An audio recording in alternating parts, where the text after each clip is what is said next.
একদিকে ভারতের প্রথমবার বিশ্বকাপ জয়ের উল্লাস, অন্য ডাগআউটের চিত্রটা পুরোই সাদামাটা, যেন এক হৃদয় ভাঙার গল্প।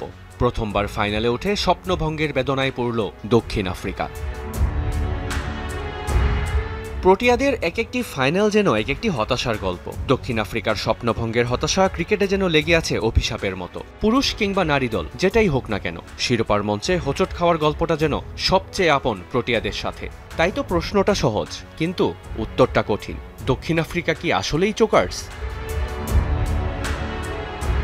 ফাইনালের সাথে মনে হয় দলটির ঘোর শত্রুতা। বিশ্বকাপের আগে এক বছরে ১৩ ওয়ানডেতে মাত্র ৬ ম্যাচ জিতেছিল দক্ষিণ আফ্রিকা। ইংল্যান্ডের কাছে সিরিজ হার, ভারত শ্রীলঙ্কার সঙ্গে ত্রিদেশীয় সিরিজের ফাইনালেও উঠতে পারেনি তারা। অথচ বিশ্বকাপে ৩ দলের বিপক্ষেই সেই হারের প্রতিশোধ নিয়ে নাম লিখিয়েছিল ফাইনালে।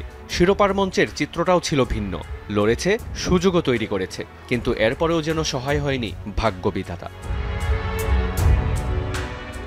গত ২ বছরে পরপর দুইটি উইমেন্স টি-20 বিশ্বকাপ ফাইনালেও হেরেছিল দক্ষিণ আফ্রিকা। ২০২৩ সালে নিজেদের ঘরের মাটিতে টি-20 বিশ্বকাপ, যেখানে প্রথমবারের মতো ফাইনালে উঠেছিল দক্ষিণ আফ্রিকার নারী ক্রিকেট দল, কিন্তু রানার্স আপ হয়েই সন্তুষ্ট থাকতে হয়েছিল তাদের।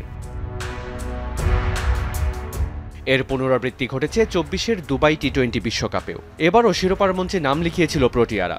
কিউইদের কাছে হেরে সঙ্গী সেই শিরোপা না পাওয়ার হতাশা। সেই দলটা এবার ছিল পরিণত, অভিজ্ঞ। সেমিতে সাবেক চ্যাম্পিয়ন ইংল্যান্ডকে উড়িয়ে ওয়ানডে বিশ্বকাপে প্রথমবার ফাইনাল। টানা ৩ বিশ্বকাপে অবশ্য ছেঁড়া হল না ভাগ্যের শিকে। চোকার্স শব্দের যথার্থতা প্রমাণ করে আরও একবার হৃদয় ভাঙার গল্পটাই সঙ্গী হল প্রোটিয়াদের।